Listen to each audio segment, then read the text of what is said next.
Hello everyone, welcome back to the channel. In this video, we're going to be talking about this article from Torque News.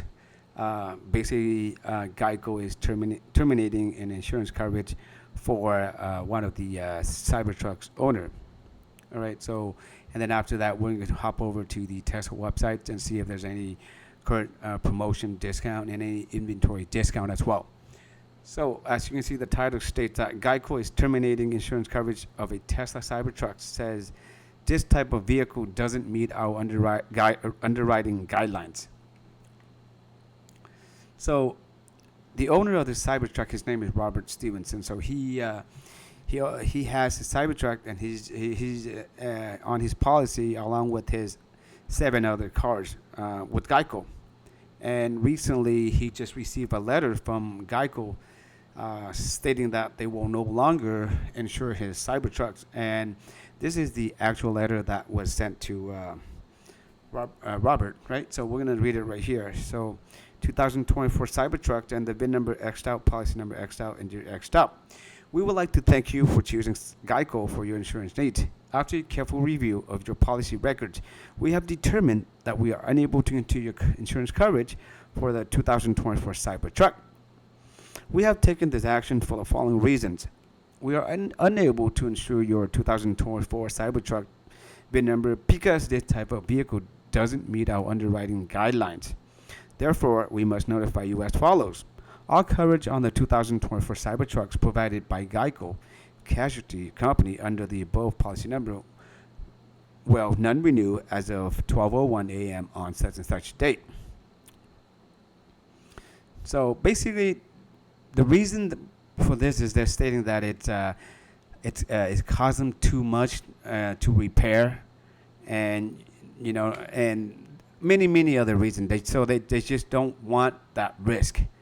However, there's other vehicles too that are cost more, and it costs a lot to, like Lamborghini, Ferrari too as well. But I don't know, for some reason they just gonna not insure. So if you are a Tesla owner with the Cybertrucks, who are you insured with? And are they? Well, other companies following the footstep of Geico? From my experience with because I had like a fender bender with my Model Y Tesla, and I took it to a well-known service authorized Tesla center in Diamond Bar. And they told me straight out that they will not deal with Geico because Geico would not pay them, or Geico only pay them according to their hours, put the dollars like really low. So therefore, they wouldn't even, that shop wouldn't even take Geico. So here, Geico will just deny it. So I don't know.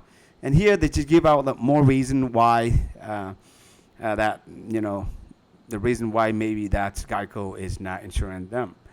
And it goes on that it costs a lot, fender $20,000, stainless steel one piece, right? But here's another story that it might or might not. So finally, there's also the issues of Elon Musk's animosity with Warren Buffett. Geico is owned by Berkshire Hathaway, which is in turn run by Warren Buffett. So over the years, these two gentlemen, they've been going at it. So that could be the reason. Who knows? But if Geico is turning down, then who else will you go with for your insurance? I know Tesla will take you. I myself, before I had Wawanisa, and apparently they increased my premium like dramatically, like from 647 to like 2,200.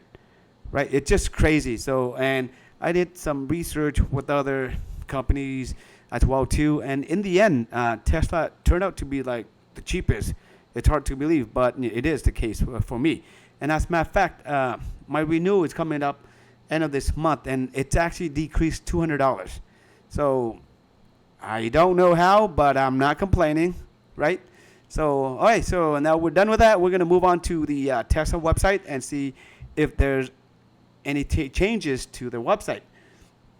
So as you know, the rear-wheel drive for Model 3 is no longer there. So now it's the long-range rear-wheel drive, right? Because the other one, it doesn't even qualify for the 7,500 tax credit. So it's not even worth it to make it. So Tesla removed it.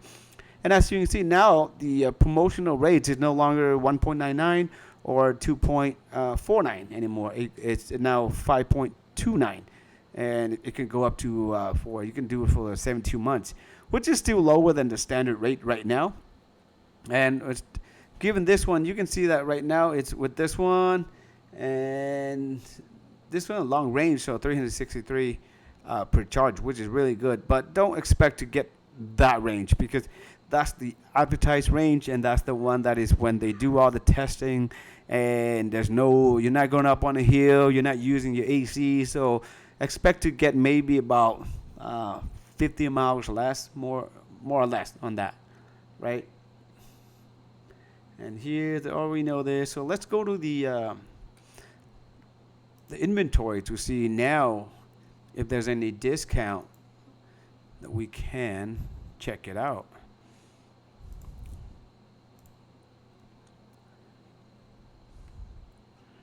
Right, look, check this out.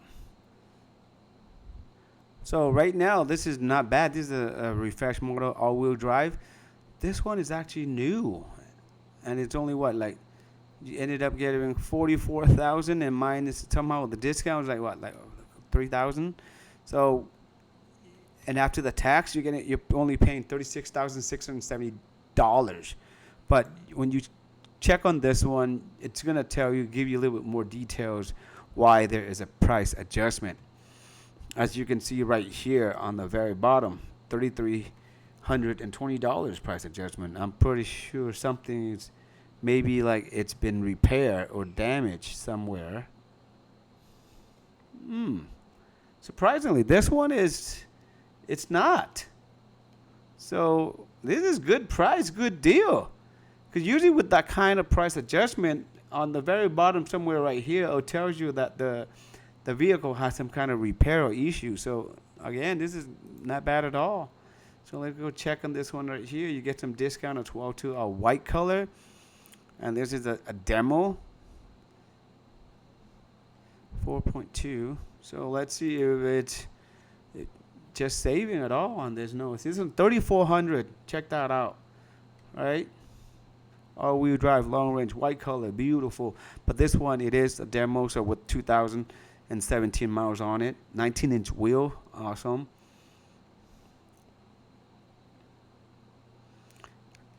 Condition, so meets Tesla cosmetic and mechanical standards. So something they might have fixed something, but they didn't disclose it fully, right? You can see right there. That's why it's cheap. Let's see, a couple thousand more. Okay, so let's look at the used inventory to see what they have. So right now, it's odd. Tesla, if they lower a little bit, like $300, $300, this car would have been sold right away because they qualify for the $4,000 used EVs. And these are not bad. This is 2021, 31,000 miles, 25,000. Let's see if we can find some with the full self-driving. That's a really good deal. Check this one. These are pretty good deals here. You get a full self-driving, 26,000. This is a standard plus rear-wheel drive, so that give you 262 miles. I mean, all these too, 27, 26,000, 29. This one only have 10,000 miles. Wow. Full self-driving. Check this out. This is a performance. 24,000 miles. 30,000. That's awesome. But there you go. It says here, previously repaired. So if you don't care about the repair, or maybe you can click on it to see how bad the repair is, and see if it's worth it for you to get it. But man, this color is nice. Bam. All right, it's included, supervise. All right, previously repair. So this vehicle has a reported previous accidents and was repaired to Tesla standards. Okay, so maybe check on here. It might give you a better detail of the vehicle itself. This vehicle scored 91 out of 95, I guess, so not bad. Personal use. Okay, we see the damage report here. So it showed that it was over here somewhere, but other than that, it doesn't give us much of a detail. Severity unknown, collisions. That was in May 4th, 2021. And damage report. Reported left side damage or repair reported. And the vehicles, you can see here that it was in Portland, Oregon. And now it's in California. Right? Not bad of a vehicle. I just don't know if you were okay with the damage, with the repair. But here we got a Model 3 here. Not bad. How much is this? 34,000. 22 model, and it's only 21,000 miles. Here is, oh, this one's quite expensive. This one 41,000.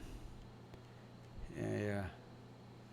So right now Tesla, they sent out like an email to the people that have like their early reservations. So now they will stop producing the foundations, and they will give the other ones, the option to non-foundation series. So which is what, $79,000.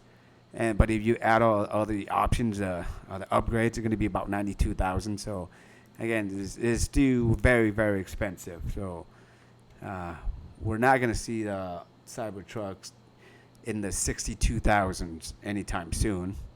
So maybe 2026, who knows? Yeah, but that's pretty much it for this video, guys. Thank you for watching. If you liked the video, please give a like and subscribe. Other than that, be safe, take care. Till next time.